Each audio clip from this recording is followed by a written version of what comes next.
के बजाय बुनियादी कौशल विकसित करने को महत्व देना। मन में है विश्वास, पूरा है विश्वास, हम होंगे कामयाब एक दिन।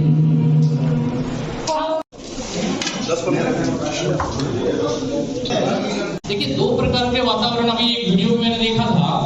एक वातावरण होता है भय युक्त और एक होता है भय मुक्त। तो एक वीडियो में जैसे मैडम कान खींच रही है, मुर्गा बना रही है, सिखाने का प्रयास किया है।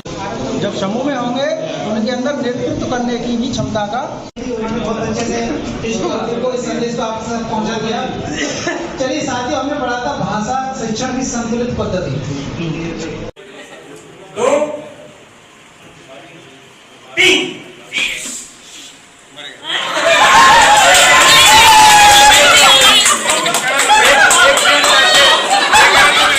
और छठे दिन मैडम उसके अंदर हमको होमवर्क देना है और प्लस 80 मिनट्स का उसमें रहेगा आकलन है।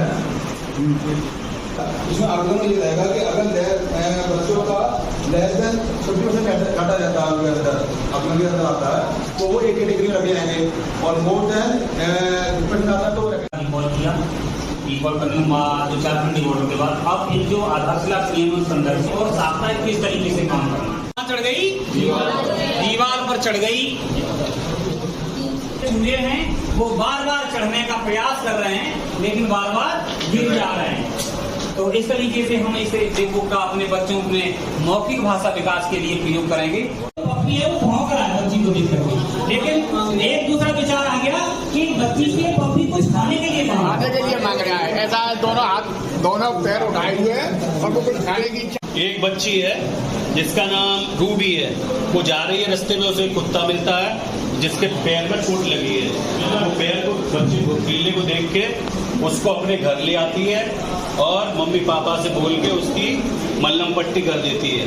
कुछ दिन वो सही हो जाता है और फिर क्या टाइम टू टाइम बिल्कुल समयबद्ध है कि हमें पहले कालांश में क्या करना है, दूसरे कालांश में क्या करना है, ठीक है। और उद्देश्य हमें पता ही है क्या करना है हमें। हमारा जो उद्देश्य वो क्या है कि बच्चों में बुनियादी भाषा और गणित का। दुनिया का 99% वेल्थ 1% लोगों के पास है और 1% वेल्थ के लिए 99% हाईली क्वालिफाइड लोग जिंदगी में संघर्ष करते हैं। ये प्रेजेंट रिपोर्ट है 10 सीक्रेट तो आप पढ़िए, उसमें आपको सीक्रेट। और मैं जब बच्चों को पढ़ाता हूँ, उनके साथ रहता हूँ, उनके एंड में एक बात जरूर कहता हूँ कि अगर आप सरकारी नौकरी नहीं कर पाए तो उसका कोई अफसोस मत मनाना, लेकिन इसके अलावा भी दुनिया में या हमारे लिए कार्य बहुत सारे हैं और व्यवसाय से जुड़ी आइए बहुत बढ़िया।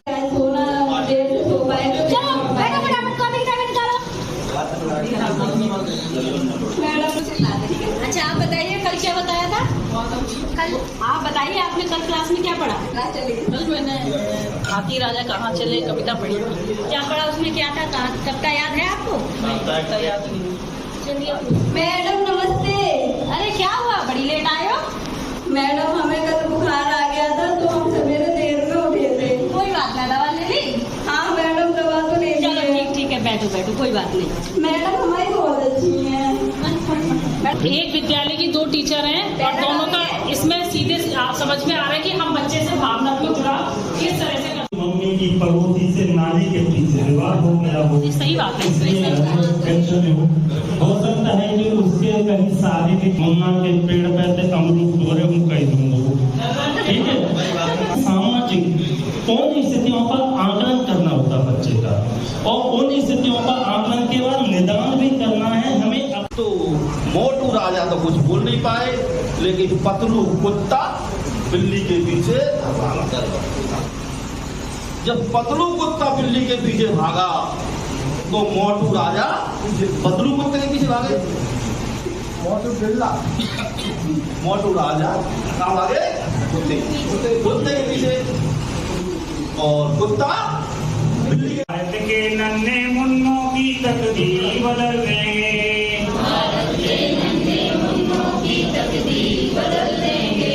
हम शिक्षक हैं, शिक्षा की तस्वीर बदल देंगे। हम शिक्षक हैं, शिक्षा की तस्वीर बदल देंगे।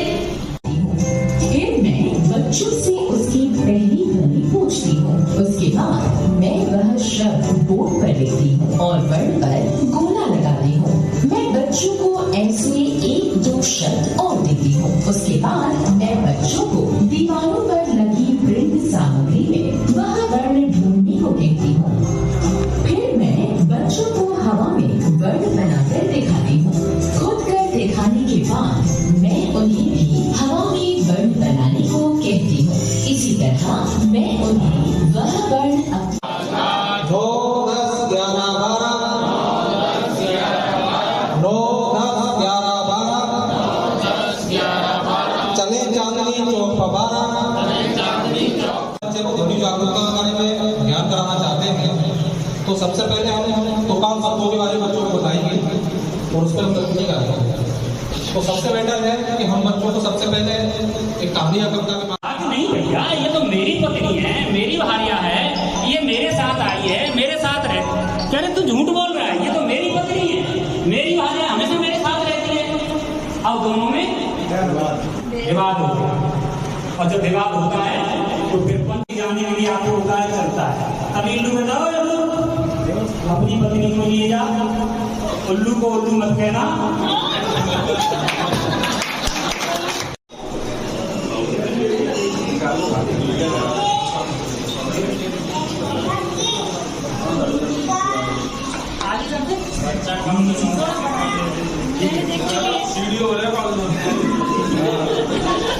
पहले माँ सरस्वती की वंदना के साथ गणतंत्र दिवस का शुभारंभ हुआ।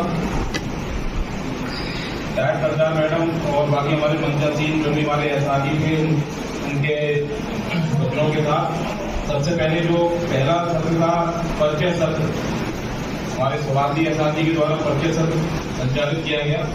इसमें सभी ARPs ने अपने निपुण भारत अभियान क्या है, निपुण भारत क्या है, कब लागू हुआ, इसकी क्या आवश्यकता पड़ गई, इसके बारे में हम लोगों ने विस्तार से चर्चा की, जो कि हमारे एहसासी महोदय श्री नरेश जी द्वारा बड़े सहज तरीके से हम लोगों के बीच में संचालित किया गया। एहसासी श्रीमती जया शर्मा जी द्वारा कोविड-19 के दौरान या कोविड-19 के बाद बच्चों पर क्या प्रभाव पड़ा, इसके बारे में चर्चा सीखने के सिद्धांत के लिए हमारे प्रदीप जी जो डायट मेंटर हैं वो अपना सत्र प्रारंभ करने। तो भाषा के 4 खंडीय मॉडल कौन कौन से हैं उनके बारे में आपस में हम लोगों ने सदन में चर्चा की। प्रदीप जी द्वारा हमारे प्रदीप जी हैं, वार्षिक योजना क्या है, इसके विभिन्न पहलू है, भाषा का क्रियान्वयन किस तरीके से हमें करना है, किस प्रकार शिक्षण योजना पहले कालांश में क्या करना है, दूसरे में क्या करना है, तीसरे में क्या करना है, इसकी विस्तृत चर्चा हमारे एसआरजी श्री सुभाष जी द्वारा बड़ी अच्छे तरीके से एक्सप्लेन किया गया और अंत में फिर नरेश जी द्वारा समेकन करते हुए सबका समापन कर दिया गया। Thank you.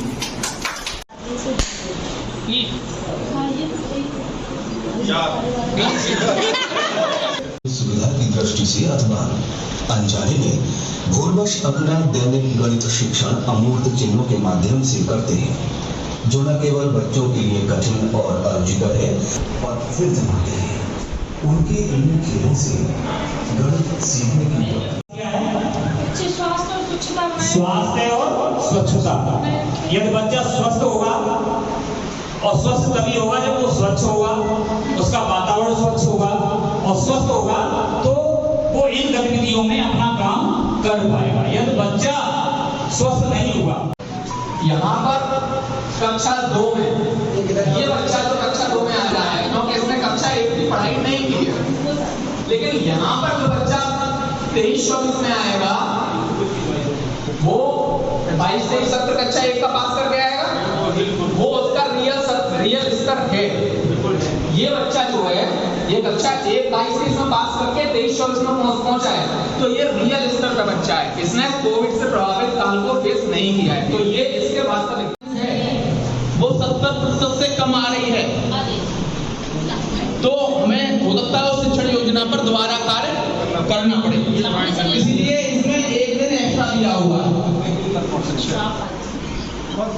यानी पहले दिन शिक्षण योजना, फिर अभ्यास पत्र, अभ्यास वो कालांश का है, कालांश को बता रहा हूँ क्योंकि क्वेश्चन क्लियर हो रहा था तो उसको क्लियर किया जाए। कालांश है ये पहला दूसरा। पहले कालांश में प्रथम सप्ताह के पहले कालांश में शिक्षण योजना बच्चों द्वारा सर्वाधिक अंक प्राप्त करना ही सफलता का पैमाना माना जाता है। बच्चे की सवालों के उत्तर रटने का प्रयास करती है, जबकि गणित में प्रक्रिया को जानना अत्यंत आवश्यक होता है।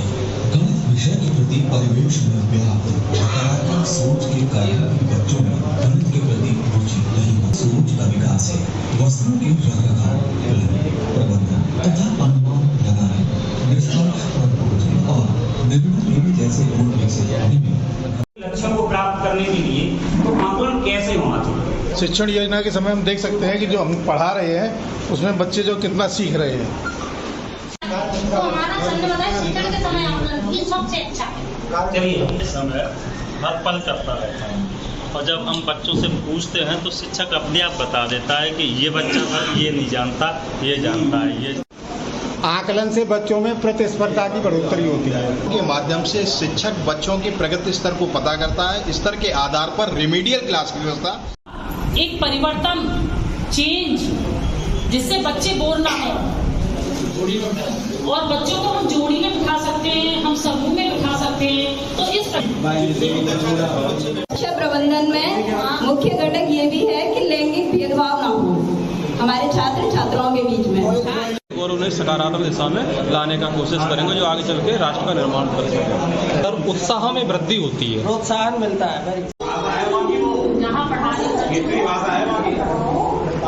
यदि बच्चों और शिक्षकों द्वारा स्वयं सामग्री का विकास किया जाता है तो उसके निर्माण के दौरान अनौपचारिक चर्चा परिचर्चा से उससे संबंधित पूरे तथ्य प्रभावी तरीके से समझ में आ जाते हैं। इक्विपमेंट जो है उस कमरे के अंदर ही मौजूद था। तो हम लोग भी ये प्रयास कर सकते हैं कि बहुत सारी ऐसे नवाचार, बहुत सारी ऐसी चीजें हैं जो कमरे में उपलब्ध सामग्री के माध्यम से भी बच्चों तक पहुंचाई जा सकती है इजीली। करके सिखाने का प्रयास कर रही थी, जैसे ब्लैकबोर्ड स्केल से ब्लैकबोर्ड को नापना और उसकी लंबाई चौड़ाई। जो टीएलएम आपको मिला है उसके बारे में कितनी संभावना है, कौन कौन से कंटेंट शामिल किए सकते हैं, तो वो यहाँ से करेंगे। सेंटीमीटर पर उसका कलर चेंज हो रहा है, इससे बच्चों को भाग्य गणना भी सिखा सकते थे। और साथ ही सबसे इसका महत्वपूर्ण उपयोग है इसकी लंबाई मापन में, जो कि स्वयं की लंबाई नाप सकते हैं। बच्चे एक दूसरे की लंबाई को माप के दिखा सकते हैं। एक ये बच्चों के लिए रोचक गतिविधि भी हो जाएगी और बच्चे लंबाई मापना बहुत अच्छे प्रकार से सीख जाते हैं। कुछ ब्लॉक देखिए एक्स्ट्रा प्लानिंग करते हैं तो उनका ग्रेड हर महीने बढ़ जा रहा है। कुछ लोग शायद उस पर प्लान नहीं कर पाते हैं तो वो माइनस में चले आते हैं। तो वही चीज़ों को करने के लिए इस प्लान का जो मेन मकसद है कि इन चीज़ों को हम जब तक जमीन पर सही वे में नहीं ले जाएंगे, कुछ अभी शिक्षा संस्थान पर आयोजित जागरूकता इस प्रशिक्षण आपके सामने सभी जानकारियाँ दी गई, बारीकी से आपको बताया गया और आप लोगों से जब पूछा गया तो आप लोगों ने उत्तर नहीं दिया कि वास्तव में इस प्रशिक्षण में कुछ नवाचार है, कुछ नया मिला है आप लोगों को कि किस तरह से हम अपने लक्ष्यों को प्राप्त कर सकते हैं। उन बारीकियों को समझ कर कक्षा 1 से कक्षा 3 तक सभी बच्चों में बुनियादी भाषा एवं संख्या के ज्ञान के निर्धारित लक्ष्यों प्राप्त करने में पूर्ण मनोयोग से कार्य करूंगा।